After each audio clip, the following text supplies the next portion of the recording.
Next module, very specific at the impact on telecommunications. As you can tell, it's been close to about or just over maybe 6 hours now into this outage, and we are slowly but steadily beginning to see cell phone services start to get disrupted. We're seeing jams in the network. We're seeing a lot of concerned situations where this is smack dab in the middle of a work week. Folks are at school, folks are at work, and there's a lot of panic that is now ensuing. And I've gathered a whole bunch of leaders once again from across Canada and North America who have combined lots of experience around them to give us some critical action items that need to be taken to deal with the situation at hand. My co-hosts for this session will be Mark Dillon and Rachel Babbins. And Mark, I'll start off with you. At this point, looking at the impact on telecom, what are the top concerns you have? Well, I think it's kind of ironic that if this is an attack, it's probably enabled by telecom, so maybe if telecom stops working, we'll be good. That's one way to look at it. I think most of the core networking services are going to have it starts with fiber from points of presence from ISPs and works its way down to the end node, which is maybe a cell phone or someone's wireless router. All that stuff runs on electrons, and most of the core parts are going to have serious backup. They're going to have, strong UPSs, generators, and so fuel, much like the healthcare, is going to become the issue. But to actually reach the end consumers, that's going to start dropping off, and we're going to have all kinds of systems that depend on this networking capability operating that are going to start to break down. People and processes are going to start to fail at an alarming rate because they're not going to be able to rely on their communication paths. Okay, we'll dive into this a little bit deeper. Rachel, you're joining us. Thank you for taking some time off your day for joining us today. From your perspective, given everything that you've followed so far, what would you say is your top concern when it comes to the impact on telecom? Yep, so my question when it comes to telecom and coming into this incident, I'd have two key questions that I'd want to answer. One is, what exactly are we seeing technically? And, everybody here is coming from the perspective of their own organization, but as a whole, we're looking to, defend the nation as a whole, right? So what are each of us seeing technically, and how are we working to contain that? Is it an internal network side or client side, etc.? What exactly are we doing to stop that bleed? And then, largely speaking, given all of the different impacts and all of the different, sections of the country that are impacted here, what are we trying to achieve first and foremost? From our biggest risk, this is the most critical piece of the telecommunications network or networks that we want to get back up and online, down to that kind of lower risk. So those would be my key questions here. Okay, and we have quite a few folks around the table that will help us with seeing how to piece this apart step by step. Before we proceed any further, for those of you that have just tuned in online, we do have a very brief news update as well, just to sort of explain what the situation is and how the impact is being felt across much of Ontario, and now we're seeing reports of it coming in through the United States as well. So we'll quickly go live to this report just so that we can get a quick update.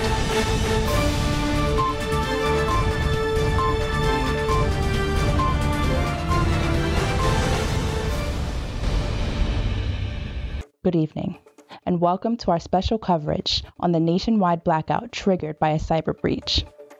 Today, utility leaders gathered to address the profound impact of this blackout on essential services. Communities are grappling not only with power outages, but also with water shortages and gas supply issues, highlighting the interconnectedness of utility services. As utility crews work tirelessly to restore services, residents are urged to conserve resources and stay vigilant during this challenging time.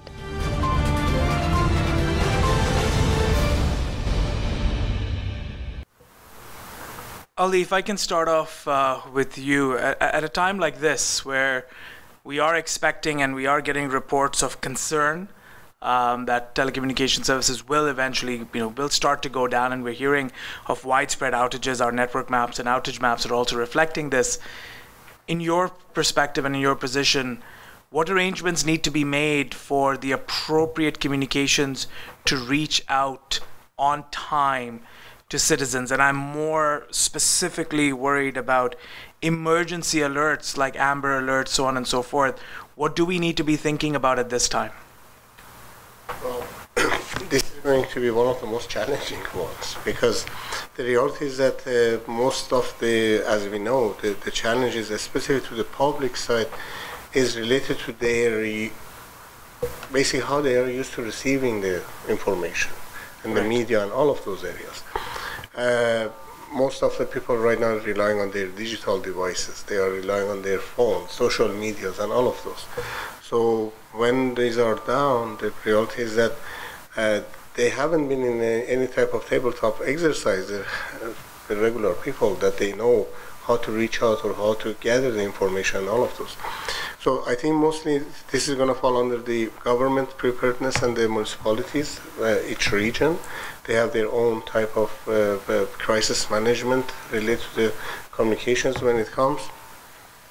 And make sure that Rhonda mentioned a few good points that related to the door-to-doors even, that we reach out and we tell them what's going on and how they can act and interact and react to certain situations. So those are the basics that we need to go back to the basics type of models, rather than, again, relying on the network and the communications, ISPs and all of those. Okay, I do want to come back to this, and Rhonda was with us in the previous session, so Rhonda, I'll come back to you in a couple of minutes as well. But Bill and maybe Chris, Bill, we can start off with you. My co-host, Rachel, had mentioned this, that one of her top concerns is, and again, leading off what Ali said, one of her top concerns is whether the telecommunications environment itself, given how essential it is to our national infrastructure, whether those could be hit at this point of time, given how we're seeing this attack escalating and the widespread impact. What would you say at this point, from a telecoms perspective, those organizations need to be doing to ensure the integrity of their services, power or no power, but the security of their services at this point? And it sounds like a broken record. Again, it goes back to their preparation. Yeah. Like Mark was pointing out, some of the core features of those telecom networks, they're going to have their resiliency plans, their backups. Including in those, ideally, they have some set of processes to help verify we think this is in a good state, so they can make that risk decision that we think we can keep using these things. But also to the point of if those networks are impacted, there's going to be that prioritization again. Who gets what service, what's available. So the higher confidence they have in their preparation plans, that they can trust what's in place, they can keep more of those networks open. So it kind of goes back to the preparation. Do they have the things in place to make a decision? Chris, from an intelligence standpoint, given some of the work that you do with CrowdStrike as well, from an intelligence standpoint, how do you start to escalate the way in which you're sharing information at this point? Are there any different procedures that you enact from your side to further secure and at least give some peace of mind to telecommunications providers? Yeah, so coming from the perspective of telcos, it's who is in charge of kind of leading that communication and gathering that type of information to be able to A, communicate that with the public, and B, communicate that with their own teams. If multiple telecommunications companies are being impacted, they're each going to have their own set of priorities to be able to either review their own networks and then gather the information that they would be able to share publicly, which may be a little bit different than what they would share internally. So from how we see it is we want to be able to, if we have multiple people come to us with the same sort of situation, we're going to be able to share that information between the teams itself. And so we want to be upfront with gathering that information, bringing it together, and then being able to share that information with as many people as we can, or have the ability to, if we have had communications with police services or the government on what should be shared and how it should be shared.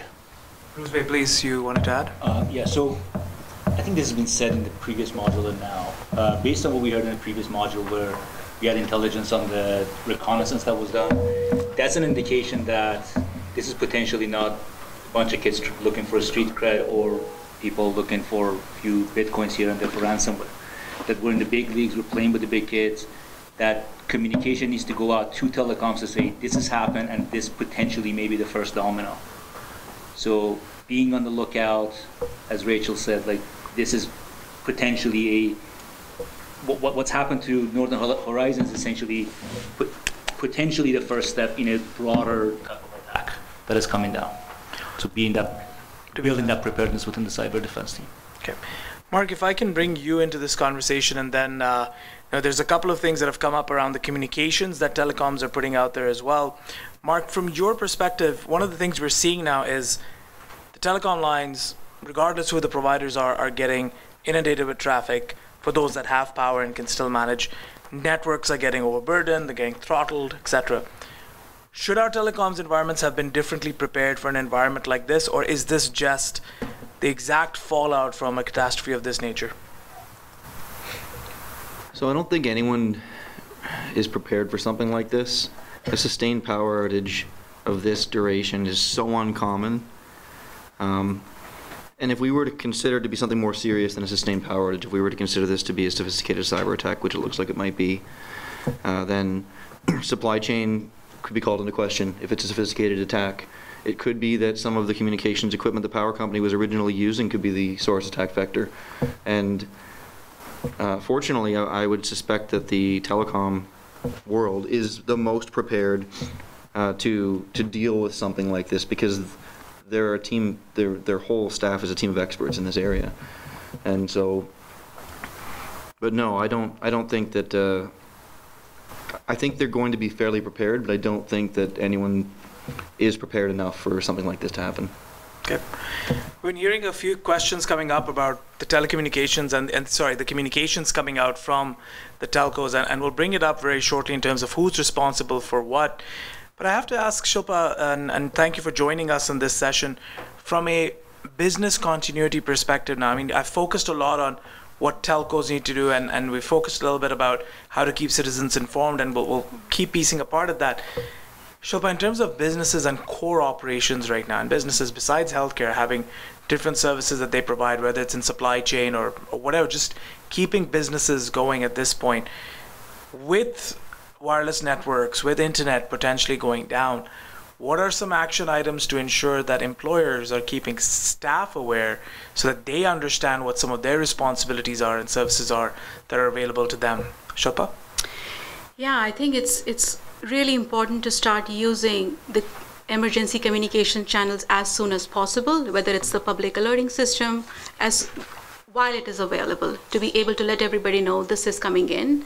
It's very important to stand up within the organizations and out for the public as well, to have volunteers, responders who can go back. I think earlier we talked about, and Rhonda talked about, we may need to take a door-to-door step to have them ready in place.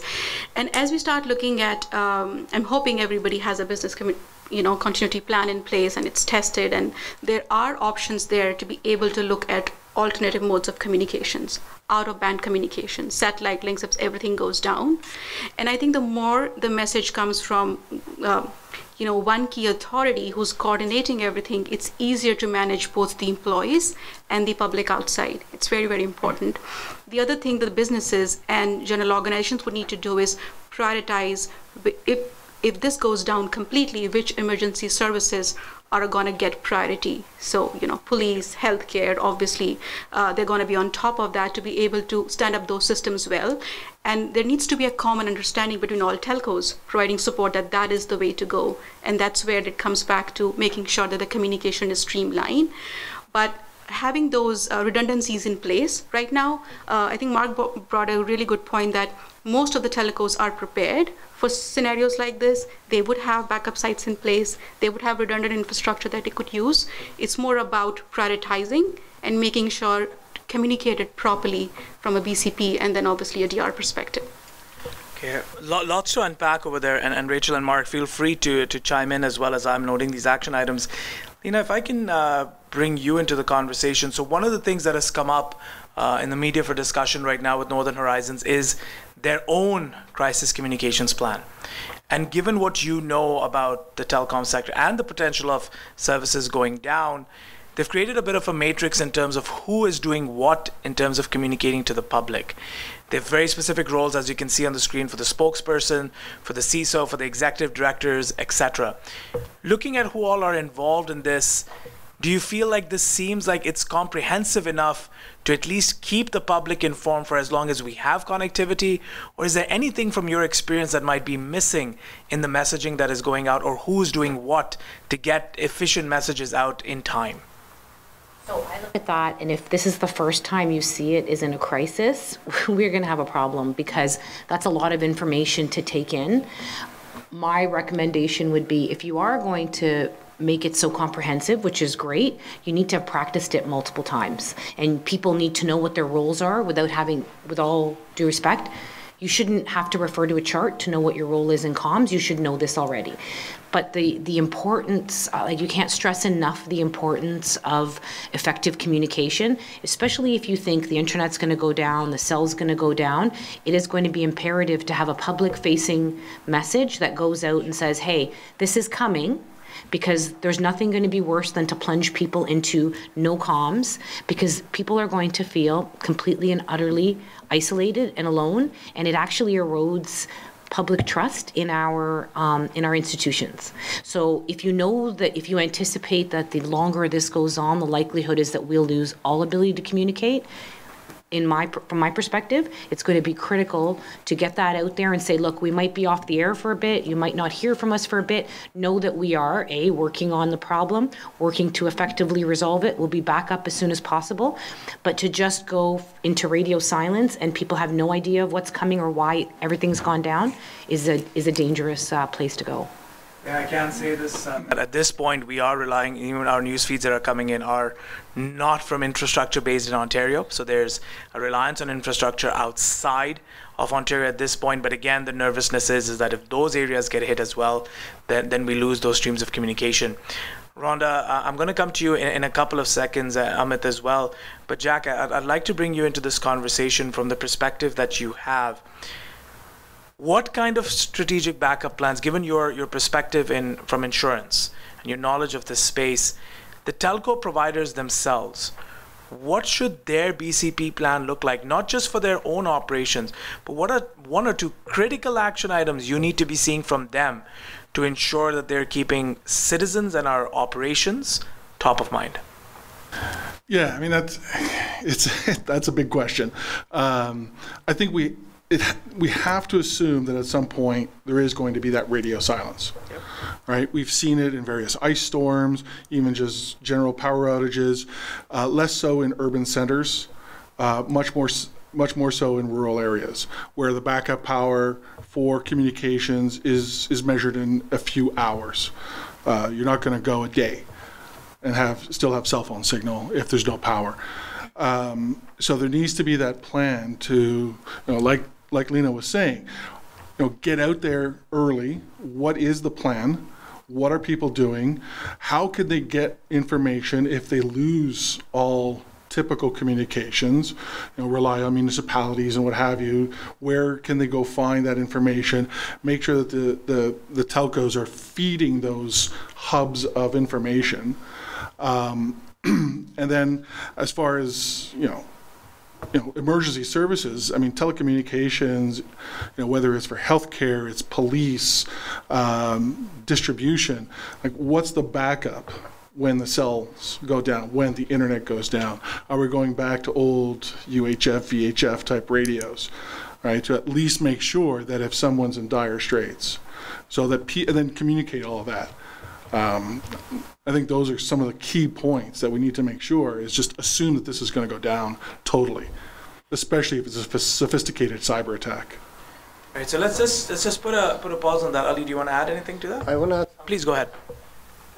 As Jack mentioned, the reality is that everyone is relying on that, especially the emergency services that are the key factors in here for us, and mainly from the public safety perspective. I think the collaboration and correlation between the service providers is the key here. Similar to what happened at Rogers, actually, to Rogers, when was that, a couple of years ago.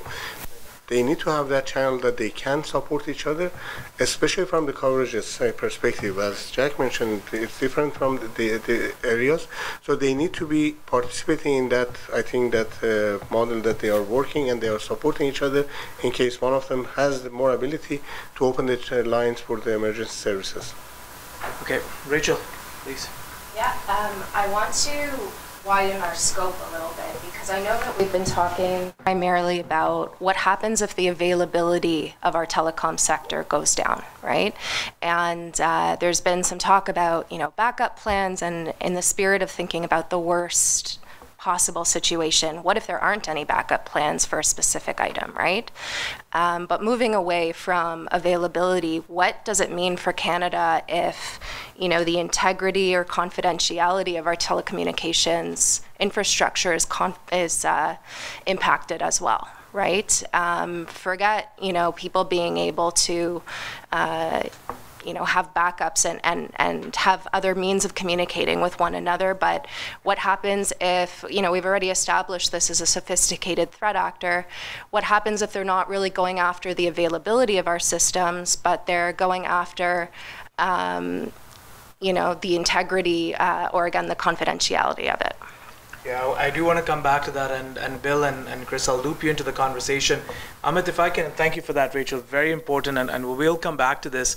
Amit and Rhonda, I want to come to you very short. So Amit, one of the things that Rachel's also asking us to think about, and Mark mentioned this to me as well, is yes, there is this situation of absolute doomsday and ground zero, where we're completely offline, right? What do we do?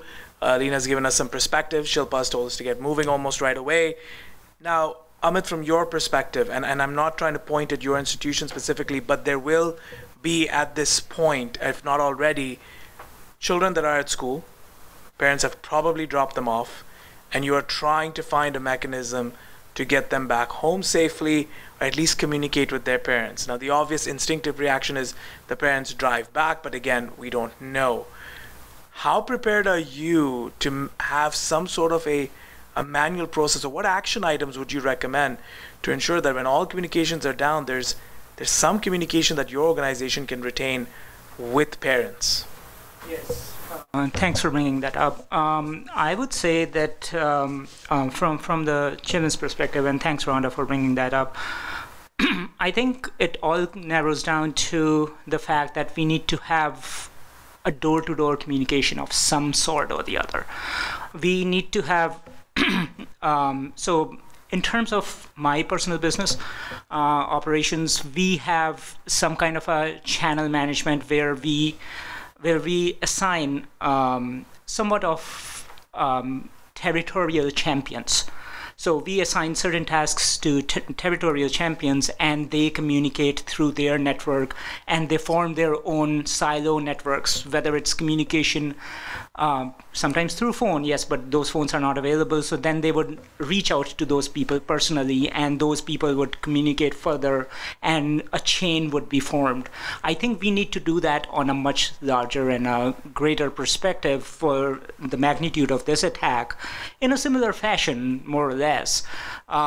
Let's say we have some billboards or some landscapes, or let's say City Hall or something, put up banners over there, put up something or the other over there where everybody kind of sees that. And on that banner, we are not just communicating what's happening, we are also communicating, reach out to your network and let them know and let the word spread out. So this way we kind of form that in-person communication going on without any technology per se. On the other hand, I think we also need to touch on network segmentation and see what areas of network are actually affected with that. It is highly unlikely that any threat actors would take down the entire network. It would usually be a segment or a portion of that network. So if we kind of contain that segment, that network, and that threat in some form or the other, we could potentially even have some communication back up and running. Again, it's yet to be seen, but again, just giving my perspective on that. So if I can ask you, going off what Amit just said in terms of business continuity, and we're looking with young children here who are trying to get home or whatever it may be, from a business continuity perspective, how practical are some of these items as well? Because our cyber principles and how we operate rely heavily on connectivity. The absence of complete connectivity are such. How do you even test these kind of BCP plans? Any thoughts? I have different points to address. Not just the communication.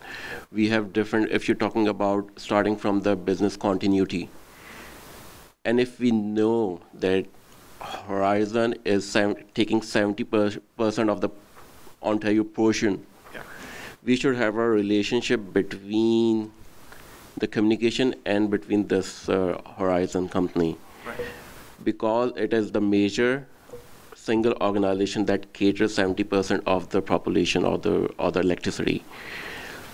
So there's twofold. One is communication between telecom and the Horizon, and about the telecom, and just talking about the telecom and the customers, because telecom cannot give customers an update without getting updated from the Horizon, right?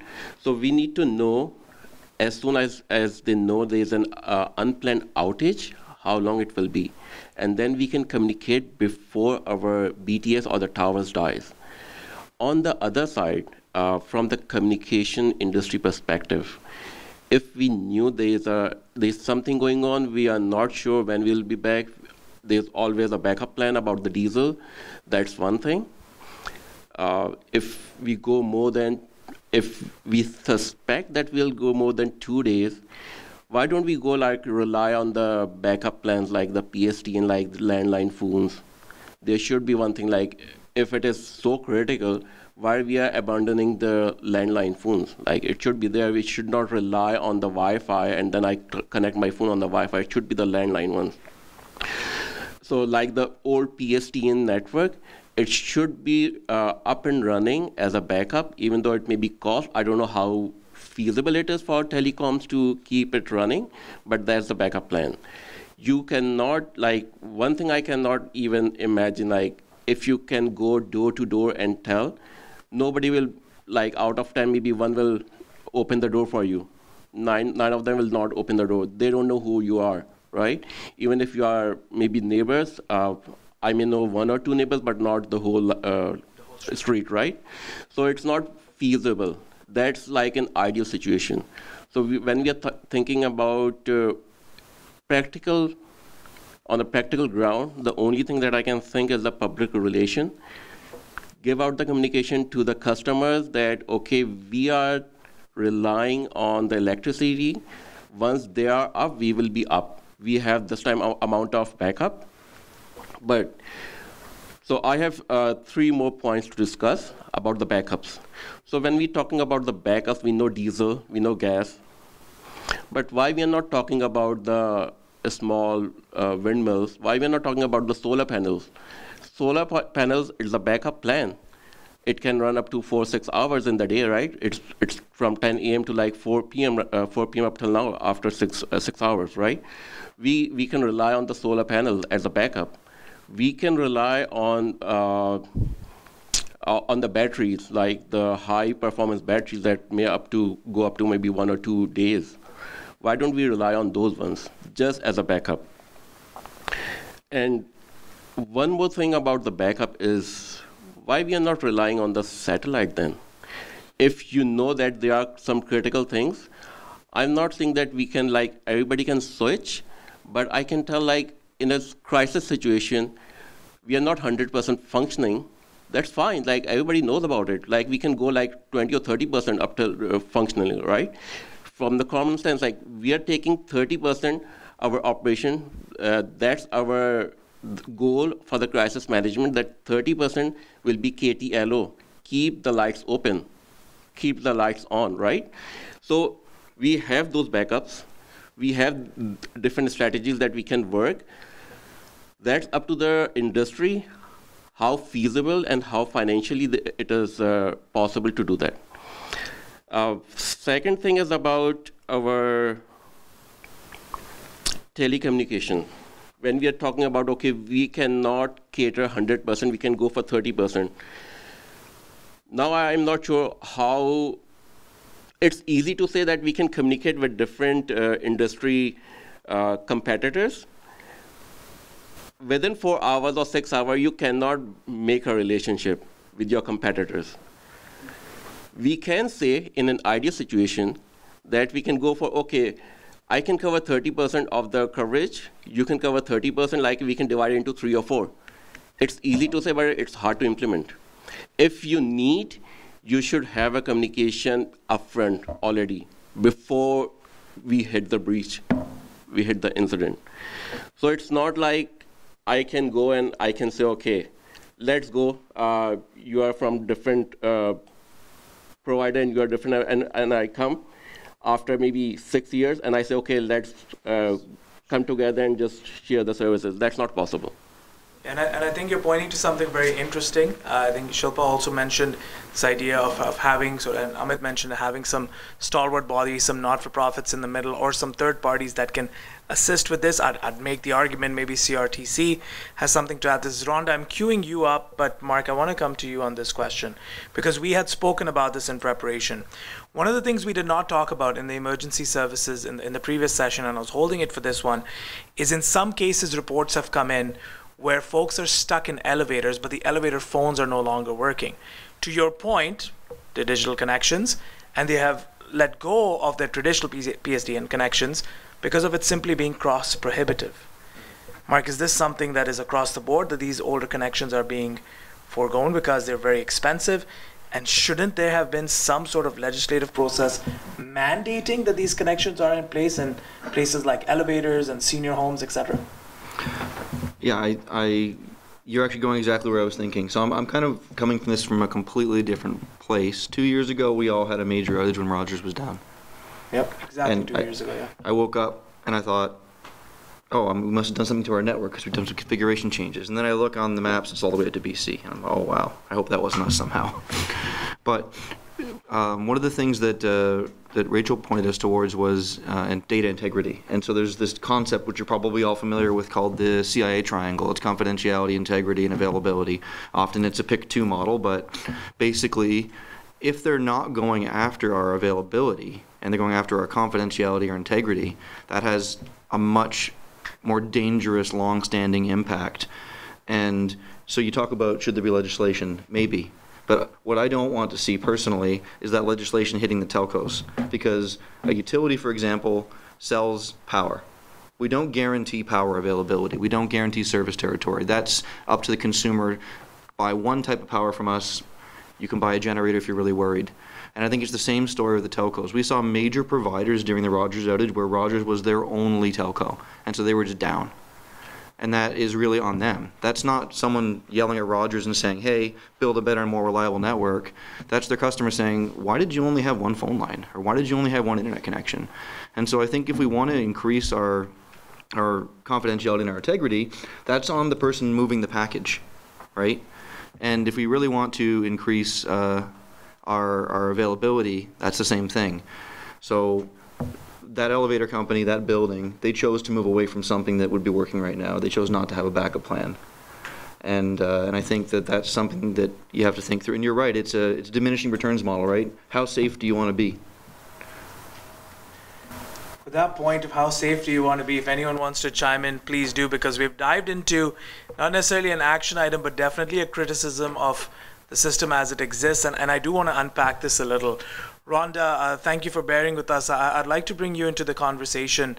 Rhonda, from your perspective at this point, you've heard that we looked at the communications plan as well, and Lena emphasized this, that messaging has to go out almost instantaneously.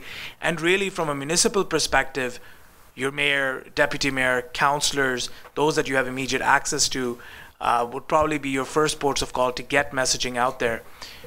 What kind of plans do you have in place, or what should you have in place to ensure that these individuals who hold critical communication roles have some methodologies to reach out to the public? Is it, do you give them physical names and addresses, satellite phones? Can you just walk us through what is in place to support activating this extreme crisis comms plan? Yes, so thank you. We do have our mayor as the spokesperson if an event happened.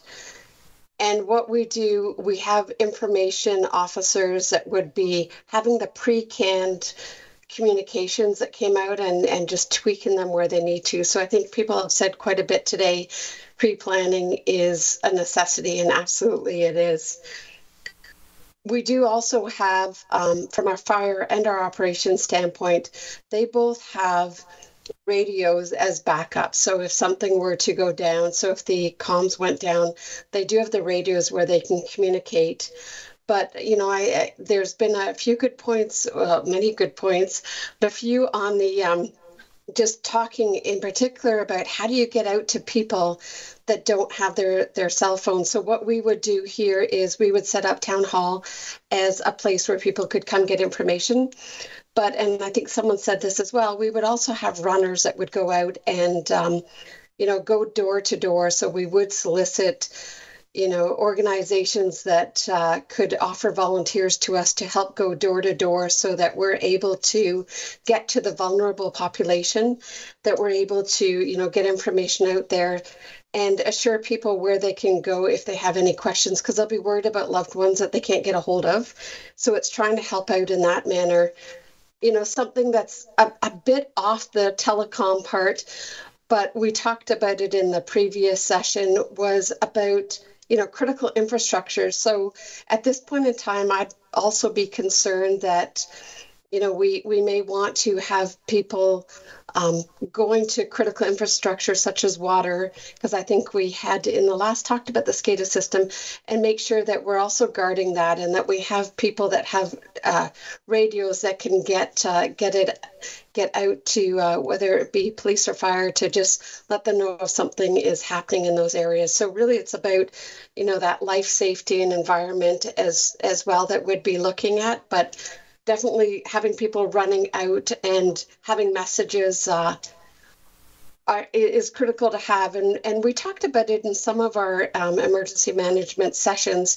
Do you have copies? Do you have physical copies, or do you tell people? Because sometimes things get misconstrued. So we had thought, depending on the message, we may actually have people go out with handwritten messages so that we ensure that it's a consistent message getting out to the public. But, you know, a lot of really good things were talked about today as to how you address those telecommunications. And that's a few things that the municipality has done and that we're setting up and keep reiterating. But I do want to say that sessions like this, where we talk about some of these things that we should be aware of and have different perspectives coming at the table, is really critical to making sure that we're prepared in the future. Like that. Lena and then Mirza. Lena. We're talking about being able to have runners go out, and these are all great ideas, but again, let's go back to the part that says the likelihood is there's no lights. Public safety is an issue, so you're going to send out volunteers to go out and go door to door in an era where emotions are heightened. You now are risking people, and I hate to say it, we live in a pretty dark world, as much as that pains me to say, where people are not trusting that who is at the door is who they say that they are at the door. I know this because we've had incidents where people have been victims of cybercrime who will not even answer the phone when we try to call to talk to them. We have had to send partner agencies in uniforms to people's doors. You are not going to have the capacity to have police officers in uniform or anyone in uniform going door to door. So I think at that point, as great as this is, the other part of it is, how big an area are we talking about geographically? You're talking about moving a lot of people to go out and do this. At that point, honestly, your best bet is probably to, I mean, depending on how large scale this is, I'd be going in and calling to see if you can get military support, because that, at least they're in uniform, they're going to have the trucks, the vehicles, the capacity, the people, they can actually bring in a large number of people. And is that what we all want to see? Not really, but at the end of the day, at least it's going to be a more trusted figure. And then the other side of it is, all this is going to could work great, but again, you're talking about roads that are not going to be accessible, and if the police are telling people to stay in, because that's what I would be telling everyone, is stay home, hunker down, make sure you have enough food like you're supposed to for 2 to 3 days, have enough food, hunker down, but then we're going to send out volunteers. People are going to... Okay. I do have a response to that, but Mirza, you had your hand up, I believe, if you want to chime in. Point about the shelters. Yeah. So why don't we come up with a SOP, and when we give them the bills, like electricity bills, why don't we say, okay, on an emergency basis, if something goes wrong, you can go to this town hall for the warm shelter or the cold shelters. We have it, right? When we have cold and we have an outage, we go to the warm shelters. Why don't we go, and instead of going door to door, why don't we make a process and put in every bill a small one paper that if something goes wrong, go to the shelters, where you will get all the information from there. It's a legit information, it's a process, and you don't need to go for you don't need to call for the military for after 6 hours. Maybe if it is more than an hour, obviously yes, yeah, but exactly. So that's the ultimate. If it goes for more than a day, then it's an emergency situation where you can call the military. But why don't we go for the SOP? Right, and that makes perfect sense to me. My challenge is you now have more people on the roads, more roads getting blocked up. There's no street lights that are functioning. There's no traffic. Police can't be doing traffic at every intersection. So now what and it makes great sense, and please don't get me wrong, but you've now brought more people out onto the road where the goal is to minimize how many people are out and about. And now it's creating more of a gridlock. So when you do have things like emergency vehicles for fires or for accidents or for anything else, they can't get through. And this has happened. This happened in Florida when the Orlando shooting happened, and they asked for, and I've read the case study, it's awful because all the first responders wanted to go help. So they were calling for an active shooter at Orlando Airport, and what they did was all the first responders, because a lot of them are home, off shift, whatever, all came racing into the airport, and what happened? The actual emergency services, fire, all those in uniform and on shift couldn't get to the airport because of all the vehicles that were blocking access to the road. So it is such a great idea to send out a message saying all first responders come in. However, the flip side of that is now you've flooded an area with extra vehicles and extra people, and you can't move them. So that's just food for thought. Good point. I just want to go to Shilpa and Amit, then we'll come to you. Shilpa, please. I agree. I think from one of the points that have recently been made is our aim should be able to limit the chaos and have as much as impact possible with what we've already pre-planned. I think everybody's covered some good points, but I think, Ali, the point that you brought previously was from an element of BCP, it's all about having extensive BCPs and planning in place prior to when something like this happens. Now, an important element of BCP, again, is communication between all levels. So all levels of the organization, whether it's federal, provincial, municipal, or generic organizations or telecos supporting each other, should have these existing, SLOs in place, and contracts in place to what should really happen, whether it's with the cyber insurance organizations, what should happen if something like this comes in. And I think COVID actually has given us a preamble to what could happen if miscommunication happens and everything goes down. People rush into, food stores, Walmarts, a chaos can really come in.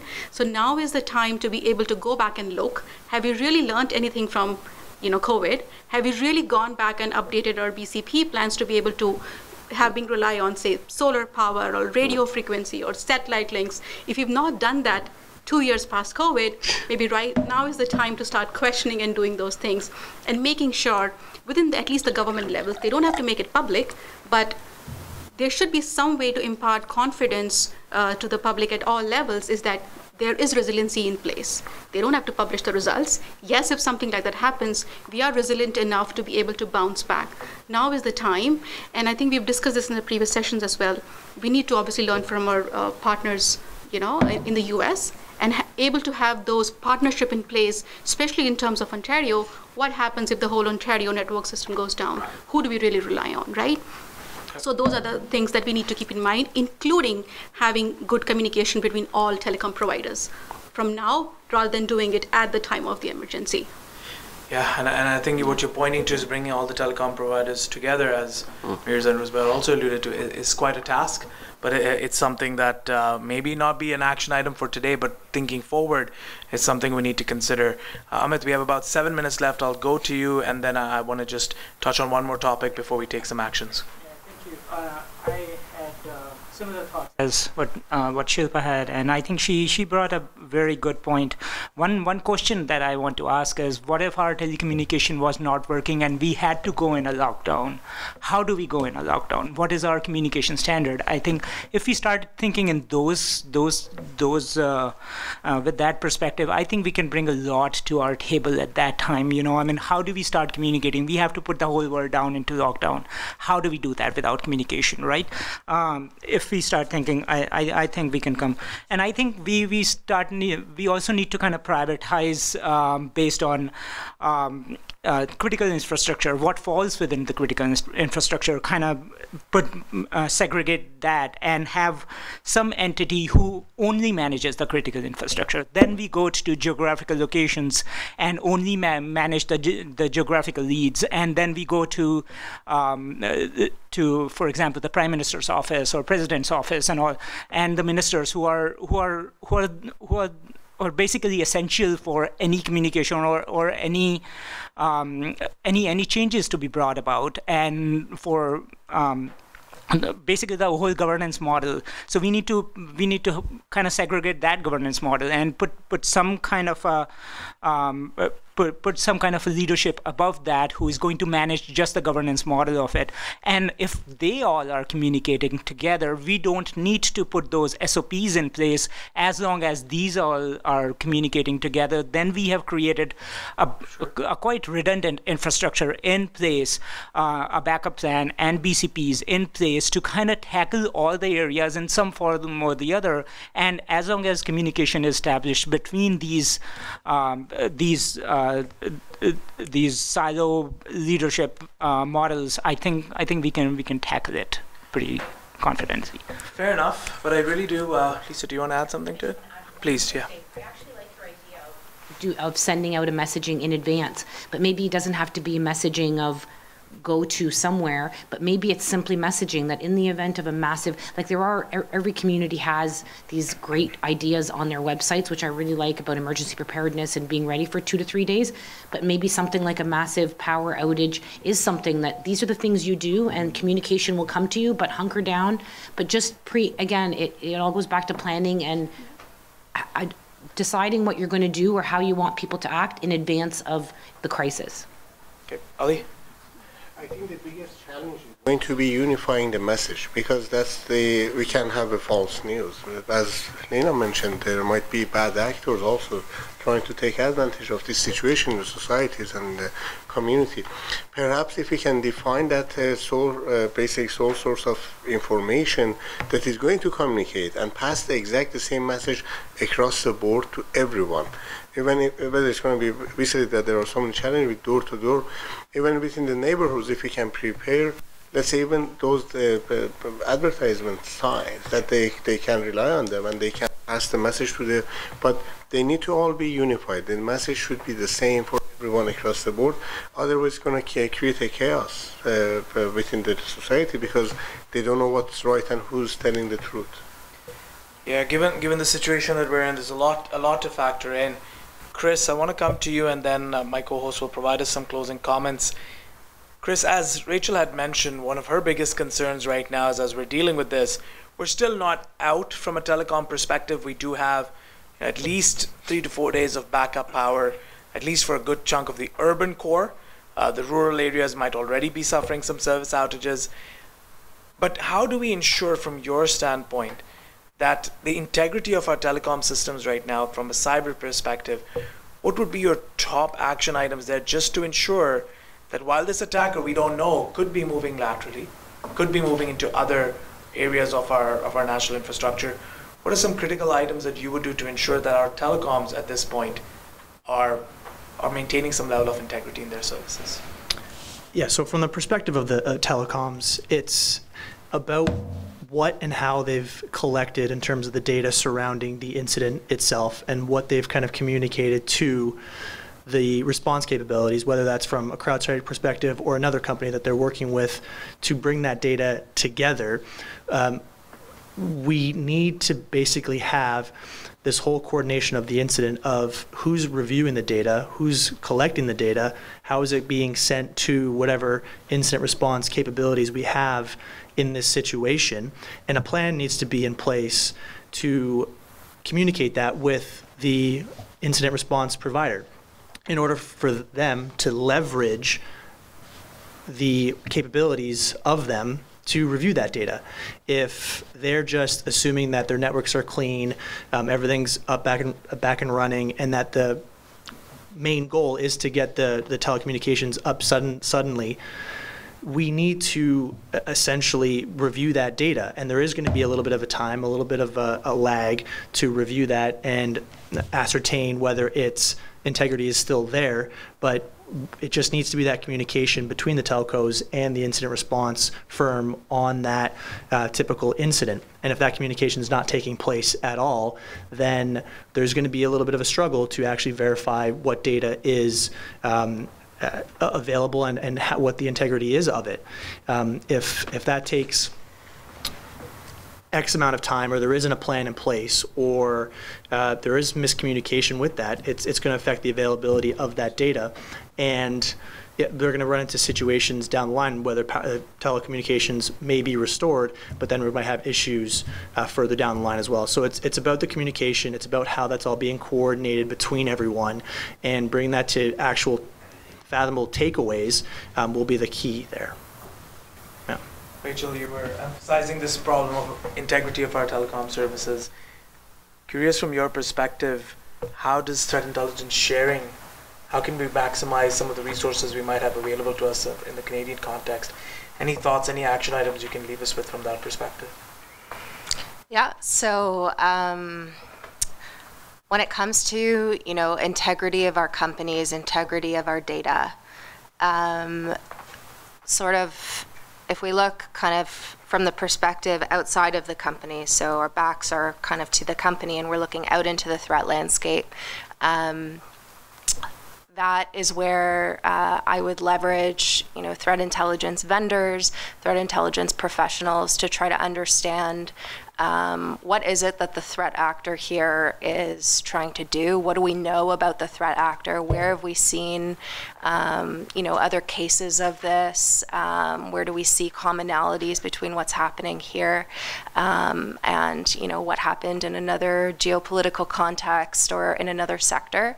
And take actions from them so that we might know where the threat actor is going next. What are they doing with that compromise or the data that they've collected and that they've gone into our systems and harmed our integrity, right?